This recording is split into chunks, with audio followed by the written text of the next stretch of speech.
학회장을 맡고 있는 조영기입니다. 바쁘신 와중에서도 이렇게 참석해 주셔서 감사드립니다. 특히 이동복 전 의원님 그리고 또 우리 자유민주연구학회의 영원한 후원자이시고 국가정상화 추진위원회 위원장을 맡고 계시는 고영주 변호사님께도 감사를 드립니다. 매년 우리가 3월이 되면 이제 이 날을 잊지 않아야 될 것 같습니다. 그것은 3월 26일 백령도 앞바다에서 북한 어뢰정의 공격을 받아서 천안함이 침몰되었고, 이 폭침으로 인해서 우리의 해병 전우들이 46인이 수몰되었습니다. 이것은 우리 모두에게 주는 굉장히 큰 아픔이고, 우리는 이 아픔을 꼭 극복해야 된다라는 생각이 듭니다. 저는 이 자리에서 여러분들에게 꼭 말씀드리고 싶은 것은, 오늘 이 세미나가 단순히 과거를 기억하기 위한 그런 자리는 아니지 않는가. 우리는 이 아픈 과거를 바라보면서 다시는 이런 아픔을 되풀이하지 말자라는 어떤 결기를 다지는 자리라고 생각을 합니다.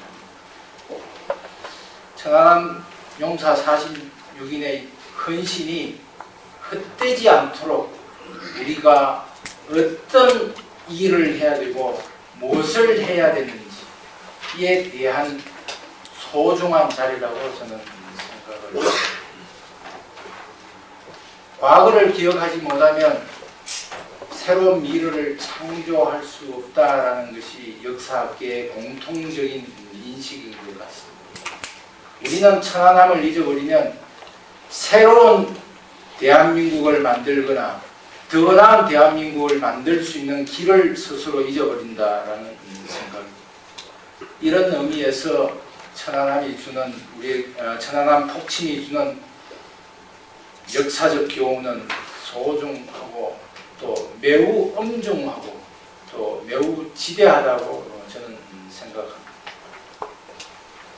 천안함 폭침이 발발한 지 이제 거의 3년이 다 되어갑니다.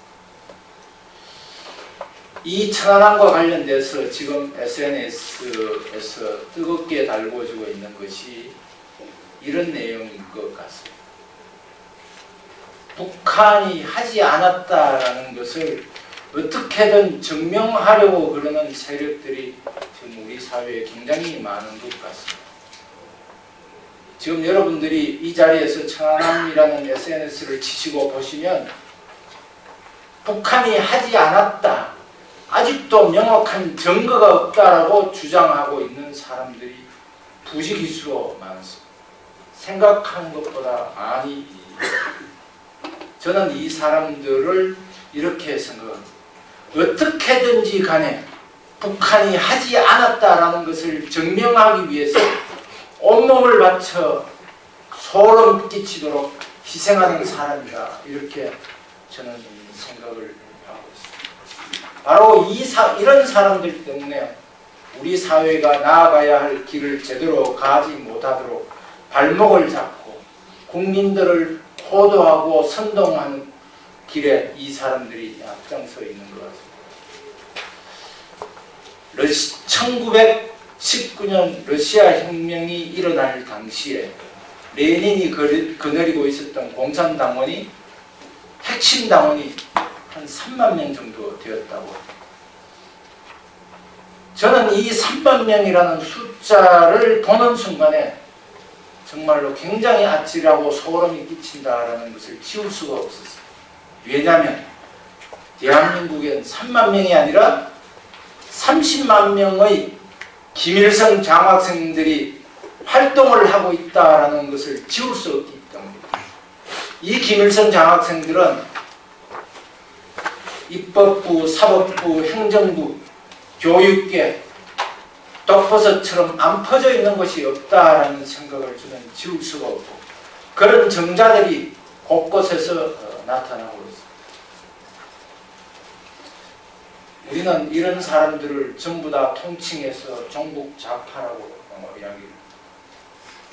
과연 종북 좌파들이 이야기하고 있는 평화가 정당한 평화인지, 종북 좌파들이 북한을 그렇게 칭찬하고 또 북한을 미화하는 것이 역사적으로 맞는 것인지에 대해서는 우리 모두 다가 한번 깊게 새겨봐야 될 것이라고 생각합니다. 그런 의미에서 종북 좌파들은 저는 이렇게 이야기하고 있습니다. 반역사적이고 반인륜적이고 폭력성을 가진 집단이다.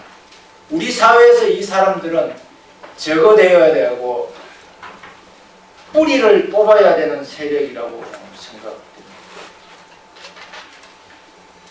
천안함 폭침, 그 근원이 어디에 있는가를 한번 생각해 보았습니다. 그것은 바로 북한이고, 북한이 왜 이렇게 호전적이고 폭력적이고 반인륜적이고 반역사적인 행동을 하는 것인가? 그것은 대한민국의 성공이 시기스럽고 대한민국이 잘 가는 것이 정말로 도저히 눈을 감고 눈을 뜨고 볼 수 없기 때문이라고 생각합니다. 어떤 측면에서 보면 천안함 폭침 사건은 북한의 호전성이나 풍정성을 만천하에 보여준 사건이었다. 그러나 우리는 이 천안함 폭침을 이제 어떻게 극복할 것인가 라는 것은 우리 모두에게 짐이고 우리 모두가 극복해야 될 시대적 과제이고, 이 시대적 과제를 어떻게 넘을 것인가 라는 것은 우리 모두의 책무이고 우리 모두의 책임이라고 저는 생각합니다. 천안함 폭침으로 인해서 사망한 46인의 용사들이 우리에게 준 지상의 명령은 이런 것이라고 저는 생각합니다. 북한의 호전성을 막고 북한의 폭력성을 막고 북한의 반인륜적 행태를, 작태를 맞서서 꼭 싸워 이겨주라라는 명령을 저희들에게 내렸다고 저는 생각합니다. 비록 46인이 우리의 곁을 떠났지만 우리에게 남겨진 과제, 시대적 과제는 저는 매우 무겁다고 생각합니다.